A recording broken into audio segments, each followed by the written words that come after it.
Yeah, all right. Well, that's good. You'll enjoy this. I think I can invert the video. But it was, when people held the cameras like this, and they take a video, and you're like, what the hell? So the whole first half is this way. It's exciting. If you don't know what I'm talking about, don't worry about it. I'll try to flip it. We'll see what happens. All right, guys, so if you've read through this, what is the claim that's being made? Average assembly time is 30 hours. Wow. 38 hours. So the mean is has decreased, right? That's the claim. So the mean is less than 38. You guys see that? So you look for that kind of language. Ford believes, okay, that's a claim, the assembly time has decreased from what it was. And of course, that's what, if they're going to make a change to their assembly time, you'd hope the guy to try to decrease it, because then they can be more efficient, right? Make smarter robots, and the robots take over. It's horrible. And they put us to work, and then they're in the class talking about it. Anyway, sorry. So which one's that, HO or H1? Does it have an equal sign in it? No. So it cannot be HO. HO always has to have an equal sign. So don't go say, well, we made the claim HO last time. Well, because the claim had an equal sign in it. Right? So the claim is not always one or the other. It just depends on, does it have an equal sign in it. H1 is the one you can always prove or disprove. You can show evidence for or against. And also because it stayed the same, right? Correct. Yeah, and that meant it had an equal sign in it. That's the important thing. However they word it, if it has some kind of equal sign in it, that must be HO. So here, this one does not, so it must be H1. So what's HO? Greater than equal to. The book might say equal to. You could even write equal to, and I'll just go, whatever. I'm professional, I won't take points off, because that is an accepted way to do it, but it's just dumb. Alright. So how many tail tests is this? Why? Yeah, to show evidence that it's decreased, I only have to look at one side. Where do I want my sample to show up if I think it's less? Just down here. If it shows up there, that's like complete evidence against my claim. I'm like, oh shit, I don't even do the hypothesis test. If I take a sample and I get my sample as 39 hours, is there any point to do the test? No. Already that sample's bigger than, how can it be less than 38 enough? It's already bigger than. There's no point to do this. So it's a one-tail test. I need my sample to show up down here to be evidence that it's less than what it used to be. And of course, like always, that points you in the direction, right? Less than, so it's down here. Do we use Z-scores, T-scores, or nothing? T-scores. Yeah, why T-scores? Because we don't know But yeah, we don't know the population. The one that we have came from a sample. I like it. So we use T-scores for two reasons. The second reason is we don't know sigma. What's the first reason? Greater than 30. Yeah, n equals 53, which is greater than 30. Which means it is Normal. normal enough. I like it. N is 53, which is bigger than 30. Oh boy, it's a good writing day for you, John.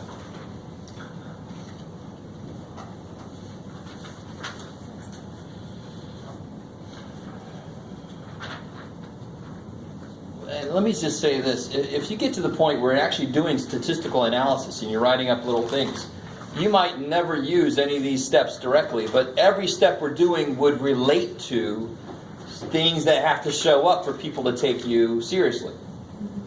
Right? If you never explain why you're allowed to do what you did, there's got to be a section in your thing that says why we were able to do the methods that we did. Any credible website or article has to have that, or else they're going to, what the hell, get this away from me.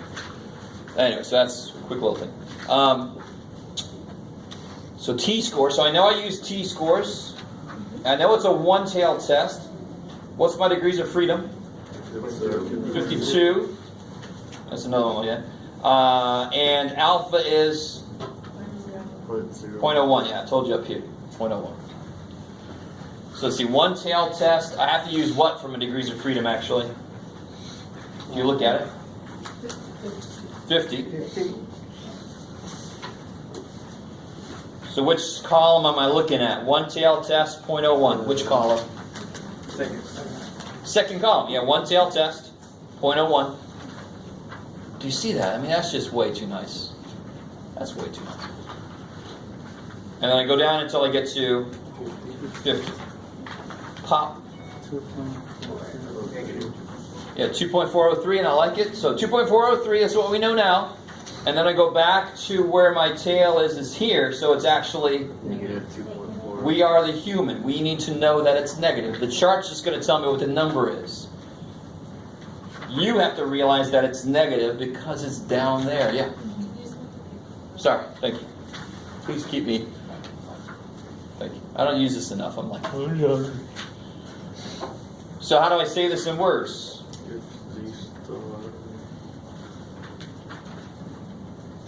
Where's it got to be so it gets into the rejection region? Less than. Negative 2.403. We can do what? Reject the. Oh, support the. High. High. Cool. I like it. Sounds like a good platform to run on.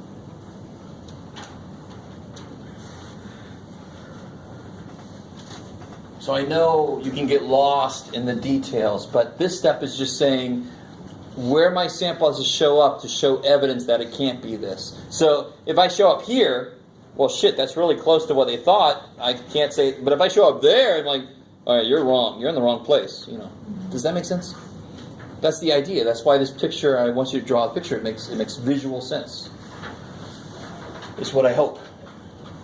So now that I've set up how far away my sample has to get, the very next thing I do is, well, where the hell did my sample get? I calculated z-score, so I see how far away it is. So what do we know from the sample? We know n is 53. We know x bar is 37.3. We know s is 1.85. 1.85. So we know s x bar is something. So let me get ahead of the controversy.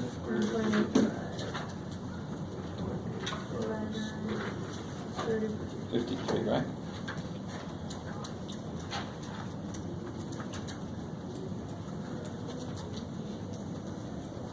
So what do you guys get? 2.54. 0.254? I like it. And then you calculate your z-score. And your z-score is always your sample stuff first, minus what we're assuming the mean is. So aren't those close? They seem like they're close, but the idea of close depends on, well, how relatively far away do things get? Right?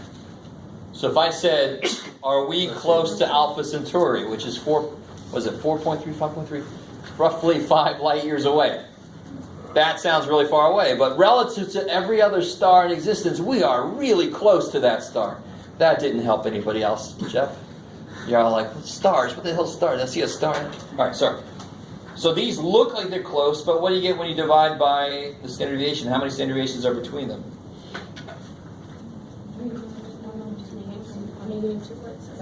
Negative 2.76. So now you can answer the question. 37.3 looks like it's close to 30. Are they close to each other? No, it's freaking negative 2.7. It's 2.76 standard deviations below it. Do you guys get that? Do you see that? It's really far away from 38. Because what did we say unusual is? It starts at 2.403. So where did we get? Negative 2.76. We're down there. Oh my gosh.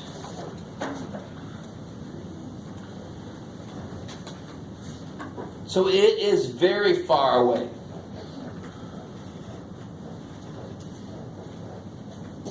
So like if you went into a store and somebody was trying to charge you 5 cents more for something, would you be upset? Well, it depends. If it costs 5 cents to begin with, yeah, you're trying to double the thing, right? But if I'm buying a car and they say, oh, we actually have to tack 5 cents on it, I'm like, do it. I don't give a shit, right? I was worried you're going to tack $500 on that for some undercoating bullshit, right?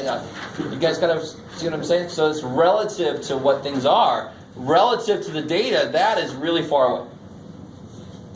So therefore, what can I say right here real quick? Did we fail or did we succeed? We got in there, right? We found evidence. So we can do what? We can reject the ho, we can support the high. Because it looks like this dude is wrong, therefore it looks like the other dude is right. Because they have opposite ideas. So now, to write my conclusion, which one was my claim? The HO or the H1? H1. Right, that's my claim, right? My claim is H1, therefore I use this language right there. Do you guys get that? There's no ambiguity about when to say something, because I always see people just throwing words. I remember he said this word, I'm going to throw it in there and pray. This tells you exactly how to say it. So we didn't fail, we succeeded. So we have found evidence to support the claim that, then you go back to what the claim was. So we have found, we didn't fail, we have found sufficient evidence to support, don't say H1, I like it, support the claim that what? Assembly time at Ford, oh God, what language is this, Jeff? There's so many words that decreased, and you're all like, yeah man, don't make us do it, haha, I'm going to make you do it now. We have found sufficient evidence to support the claim that assembly time at Ford has decreased. At whatever this plant is. Or for the Ford Focus, whatever it is. I like it. Okay, so using these two, I'll never give you a test where I don't have all these steps defined somewhere, at least once. And then you can just refer back to it if I give you another hypothesis test problem. So using this worksheet as an outline, or even the one with all the explanations, do all the same 5 steps. But let's pick something out of the homework from section 9.5.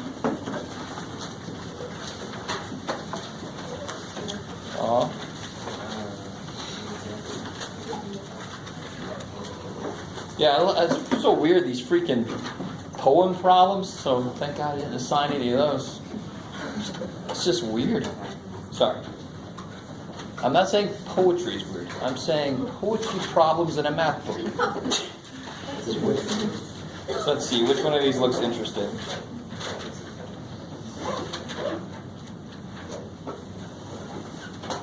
Yeah, like if we don't say anything, maybe we won't have to say it. Blah, blah, blah, blah, blah. Okay, let's do 75. Number 75. That's also high up enough so everybody can see it. If you have your book, you can... It's page 508 in the book, number 75.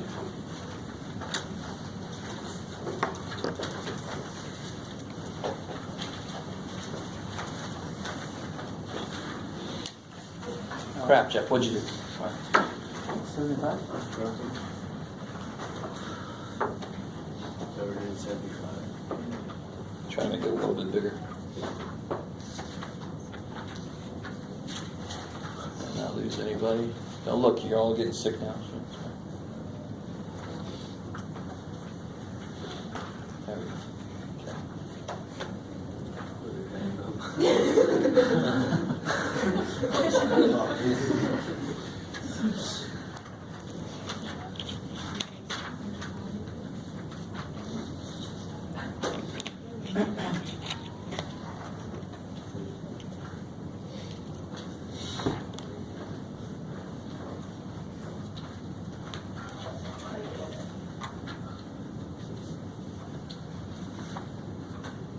So be very careful about...